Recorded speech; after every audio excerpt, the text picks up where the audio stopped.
dengan kegelapan. Pamisalul maksiati kannari, contoh maksiat itu seperti api. Wa dzulmatun, dan kegelapan itu dukhonuha, itu asapnya. Jadi kalau maksiat itu api, kalau gelap itu asap. Kaman auqada fil baiti sab'ina sana.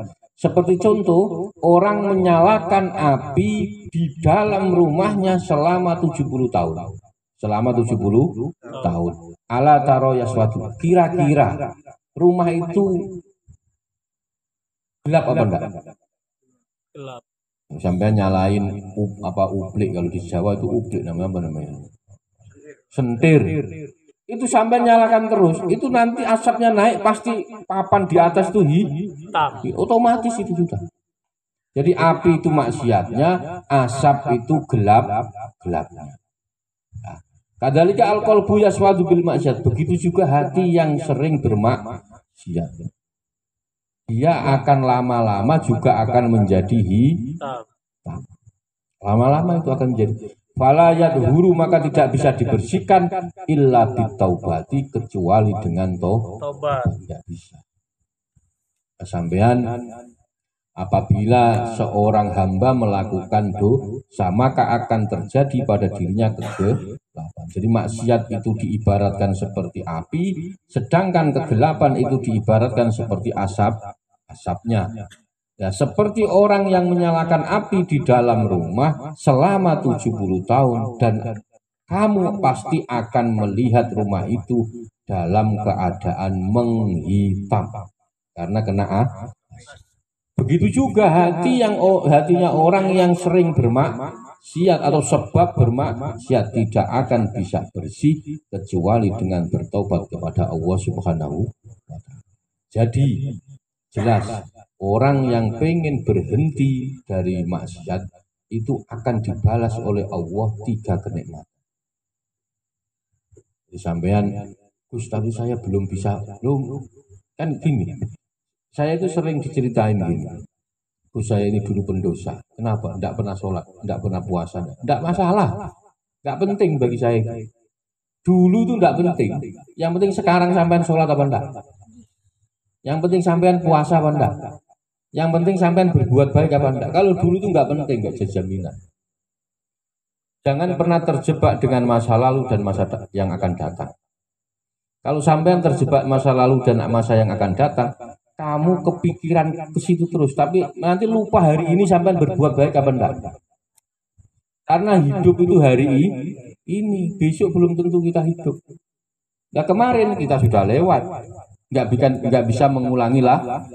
Maka kesempatan hidup dia hari ini. Maka hari ini perbuat yang terbaik. Berbuatlah yang terbaik. Juga jangan terlena dengan masa yang akan datang.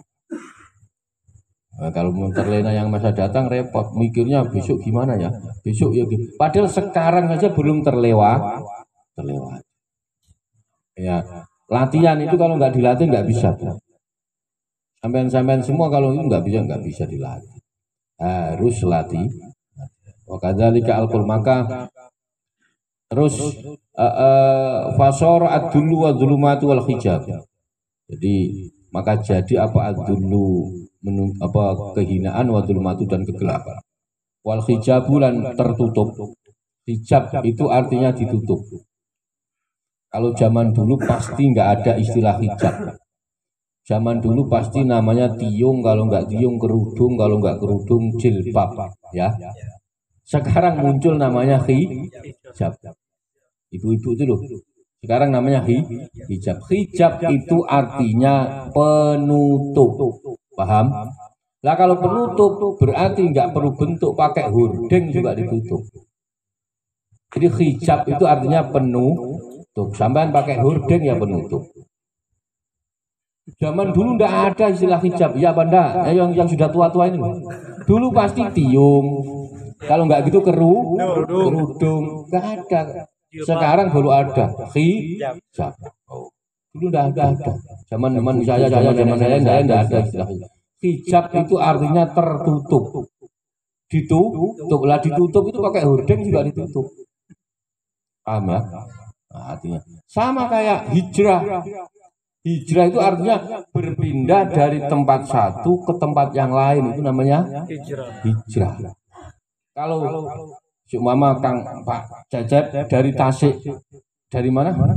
Panjalu pindah ke sini, itu namanya hijrah, itu namanya.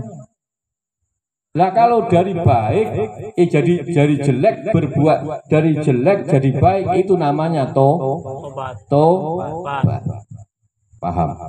Jadi kalau hijrah itu fisiknya pindah, fisiknya pindah. Nah, tapi kalau tobat bukan hanya fisiknya yang pindah, tapi kelakuannya juga berubah. Paham ya? Nah, jadi jangan ikut-ikutan istilah-istilah begitu. Tapi tidak apa-apa, yang asal baik tidak apa-apa. Wakada yadkhulu. Jadi kita bedanya ngaji sama pengajian yadkhulu. Jadi kita kalau pengajian bedanya ngaji sama pengajian itu gini. Jadi kalau pengajian itu ya umum. Tapi kalau ngaji kita harus detail, harus tahu sampai dalam. Jadi kita tahu istilah-istilah biar nggak gampang dibohongin.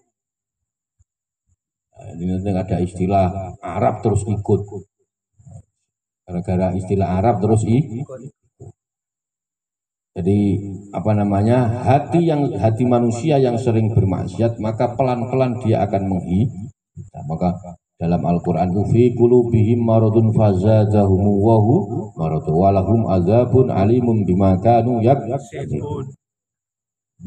Orang yang hatinya sakit itu tambah sakit. Maka segera, saya sering mengistilahkan gini, ini semua di sini pasti punya handphone, punya. Tapi kalau handphone itu nggak ada paket datanya, nganggur. Nggak bisa komunikasi, nggak bisa nelpon, nggak bisa komunikasi. Kita punya hati, semuanya punya hati, tapi hatinya kalau nggak hidup, ya nganggur. Punya hati tapi nggak punya hati, nganggur. Maka diisi paket datanya. Maka hidupkan hati kita. Bagaimana? Ya dengan zikir.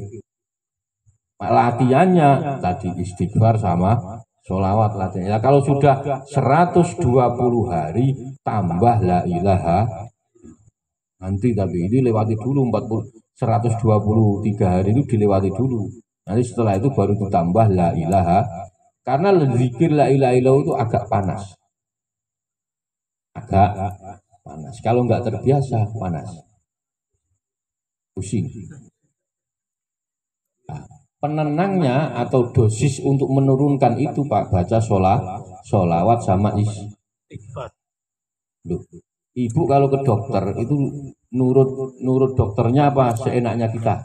Nurut dokternya. Dalam hal seperti itu juga ada ibu, coba ibu sakit apa yang dirasa?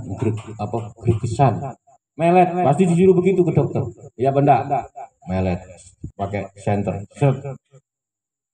Matanya dibuka, semuanya begitu. Baru dianalisa, penyakit ini tipes, penyakit ini kurang darah. Tapi ada yang dicek semuanya normal, bareng dicek, oh ini nggak punya penyakit, ternyata dompetnya Ada yang begitu. Nah, orang kalau nggak tahu Kak, dokter juga harus punya. Jadi semua penyakit yang divonis dokter itu untuk pertama kali pasti benar dan tidak benar. Jadi gini Bu, tak kasih contoh gini. Yang namanya tahu itu apa? Yang namanya tahu adalah terbuat dari kedelai. Tapi tempe juga terbuat dari kedelai. Paham? Nah, ibu datang ke dokter, melet. Oh, lidahnya putih. Oh, rongganya ada begini. Oh, rongganya merah. Oh, itu salah satu alamat penyakit tipes. Tapi yang punya alamat lidahnya putih, rongganya merah itu bukan hanya tipes. Bukan hanya tipes. Maka dokter itu posisinya hanya menebak. Belum 100% benar. Ini ada orang ahli motor ya. Seumpama motor ini macet kenapa? Ya bisa businya, bisa bensinnya habis. Nah, makanya nanti orang yang montir sebelum dia ngecek itu apa, dia perkirakan dia matinya pas gimana, leb atau Itu kalau orang yang sudah tahu, biasa tahu dia. Oh ini